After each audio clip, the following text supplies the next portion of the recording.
Lord knows that Eli Drinkwitz, he needs more money to get more players. You know,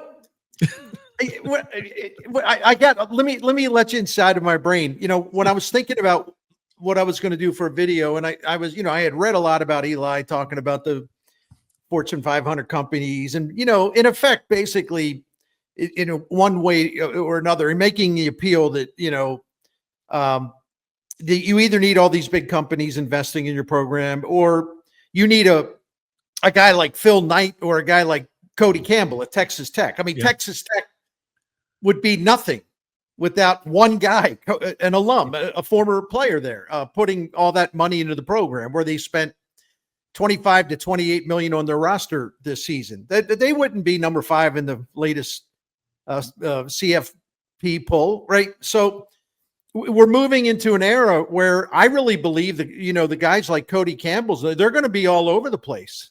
And you better have, and if you want to aspire to keep the spending where it needs to be for you to be among the elite teams, you better go get a sugar daddy, right? And so I thought, well, who would be a sugar daddy? And I'm thinking,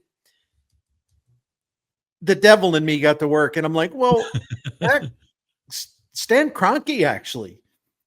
He loves the university. He told me the university shaped him and got him ready for, you know, to take on the world. And I think he's made some donations anyway. He does it anonymously. And I thought, well, St. Louis sports fans are going to get mad at me, but I'm not trying to make anybody mad. Maybe I am trying to have a little fun, because I think people would just be surprised to see that I would suggest such a thing. But it actually, you know, this guy's worth $26.6 billion now, right? Mm-hmm.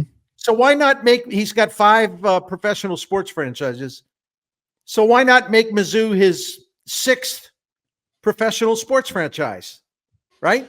I think that makes all the sense in the world. And Bernie, one of the other reasons that it makes sense, and it does, because it's going to have to be individual wealth. Eli's talking about Fortune 500 companies. Well, let's start with this. Fortune 500 company CEOs are making $150 million a year, and they get bonused on the profits that this Fortune 500 company makes. They aren't going to spend $1.5 million on Bo Prabula. That money's either going into their pocket, or it's going to be it's going to go into the profits to enhance their bonuses. Right. Those CEOs are all about those CEOs, and unless they're a fan of Mizzou, they aren't worried about Mizzou's football players. Right. And same thing, by the way, with the stockholders. The stockholders, they don't care about paying players at the University of Missouri. They have the stock so that they can get dividends and they can make a lot of money, right? I agree. And that's a great point that needs to be made a lot. You're right. But, you know, so yeah, it's got to be a guy that fits the Kroenke profile. And the thing of it is, you know, there's some bad blood here, obviously. I'm sure he's not thrilled with St. Louis, but we're not thrilled with him. But St. Louis is just one part of the state. They don't hate Kroenke everywhere in the state. And Mizzou, and I'm talking about current administration, maybe graduates, maybe students, maybe former athletes, current athletes, they have no reason to hate the Kroenkes. Right. Josh Kroenke played, you know, he was actually a really good shooting guard for Mizzou from 1999 through 2004. Kroenke used to work, you know, at Mizzou bussing tables. Mm-hmm. You know, he got a loan and he bought into a clothing store in Columbia as a kid, as a student, and later sold it for profit. So I mean, there are strong ties there, and there's not a reason in the world if like a Stan Kroenke hypothetically would step forward with this huge donation. There's not a reason in the world to hate him. You can hate him because of the Ram stuff, but there's no reason why you can put that hatred aside, but also really enthusiastically embrace the fact that he would be doing a substantial thing for his alma mater. By the way, Bernie, when I read the original story by Eli Hoff at stltoday.com, the actual quotes, I thought, oh, this is a shot across the bow. This is pay me or I'm gone. But then when I actually watched the press conference, I felt differently. I thought, okay, he's just saying, hey, we got to be real here. If we're going to beat these teams that you say I can't beat, I need better players. It was more of a plea than a shot across the bow. Did you find it to be the case? Did you read it one way and see it another? Yeah, I actually thought. Well, there's two things, and I'll be quick. I actually thought I'm more inclined to be on with your line of thinking. No, he's just stating the obvious. He does need better players. They've gotten much better in terms of talent, but they haven't closed that gap entirely.